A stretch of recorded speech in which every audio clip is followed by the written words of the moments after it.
Okay, this is part 2, and this is the Tripartite Tractate. Where was I? Okay, I'll just start here. It is certainly possible for him to be Father and Creator of the one who came into being from him and the one whom he created, for he is not a father in the proper sense, nor a God, because he has someone who begot him and who created him. It is then only the Father and God in the proper sense that no one else begot. As for the totalities, he is the one who begot them and created them. He is without beginning and without end. Not only is he without end, he is immortal for this reason, that he is unbegotten, but he is also invariable in his eternal existence, in his identity, in that by which he is established, and in that by which he is great. Neither will he remove himself from that by which he is, nor will anyone else force him to produce an end which he has not ever desired. He has not had anyone who initiated his own existence. Thus he is himself unchanged, and no one else can remove him from his existence and his identity, that in which he is, and his greatness, so that he cannot be grasped, nor is it possible for anyone else to change him into a different form, or to reduce him, or alter him, or diminish him, since this is so in the fullest sense of the truth, who is the unalterable, immutable one, with immutability clothing him. Not only is he the one called without a beginning and without an end, because he is unbegotten and immortal, but just as he has no beginning and no end as he is unattainable in his greatness, inscrutable in his wisdom, incomprehensible in his power, and unfathomable in his sweetness. That's beautiful. Okay, now I'm gonna jump to the book of John, chapter 8. Okay, this is John 8:19, and it's the KJV. Then said they unto him, Where is thy father? Okay, this is the Pharisees asking him, Where is thy father? Jesus answered, You neither know me nor my Father. If you had known me, you should have known my Father also.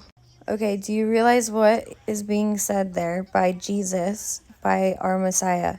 He is telling the Pharisees, the teachers of the law, who condemn by the laws of Moses, that they have not known the Father in heaven.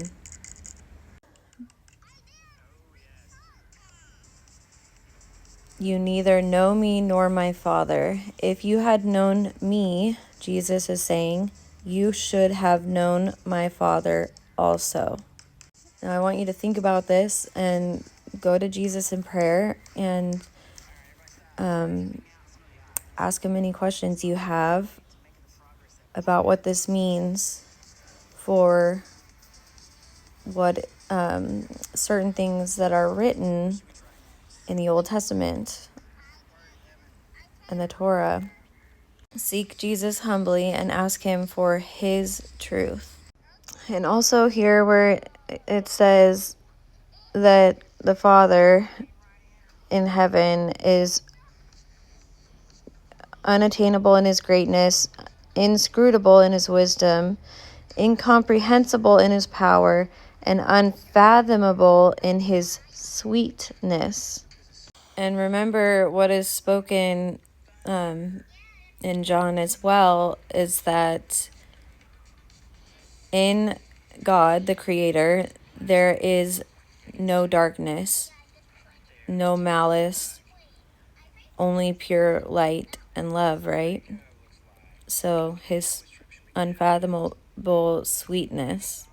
Okay, I'm going to keep reading. In the proper sense, he alone, the good, the unbegotten Father, and the complete perfect one, is the one filled with all his offspring, and with every virtue, and with everything of value. And he has more that is lack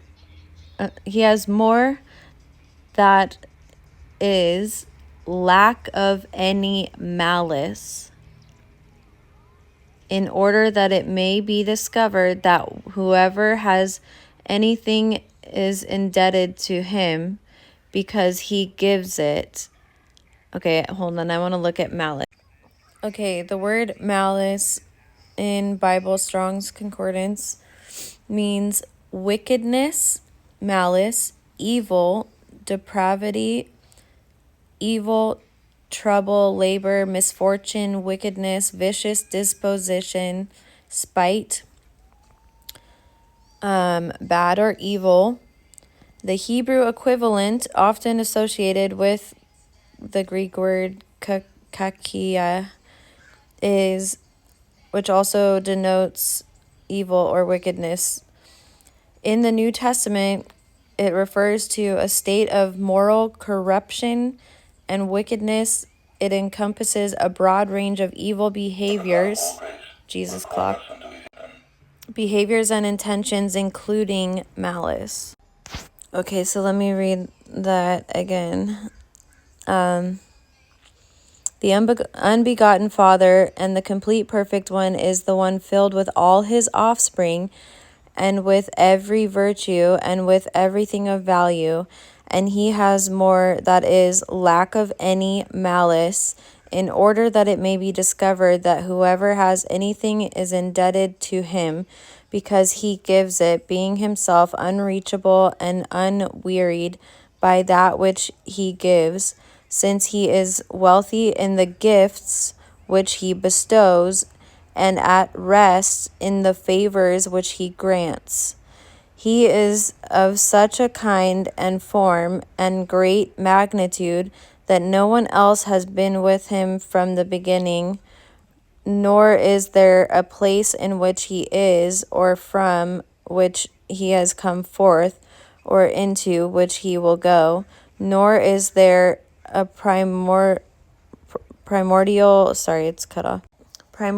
form which he uses as a model as he works, nor is there any difficulty which accompanies him in what he does, nor is there any material which is at his disposal from which he creates what he creates, nor any substance within him from which he... Okay, I paused it because I want to read this. So in John 1, it says, "In the beginning was the Word, and the Word was with God, and the Word was God." In the beginning, God spoke the world into existence, right? So his Word came forth and spoke the world into existence. As the same was in the beginning with God, all things were made by him, and without him was not anything made that was made. In him was life, and the life was the light of men.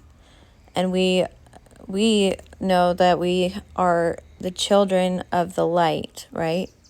And even scientists have proven that when a baby is conceived, a burst of light like happens, right? Or right when the pregnancy begins. And by being born again through the Lord Jesus Christ, we become children of the light and sons and daughters of Yahweh again. Then it says, "And the light shines in darkness, and the darkness comprehends it not." What did John 8:19 say? That the Pharisees, the teachers of the law, knew not the Father because they were walking in darkness. Enoch walked with the Father, the light, and he was taken to heaven without death. I'll leave it at that. Pray about this.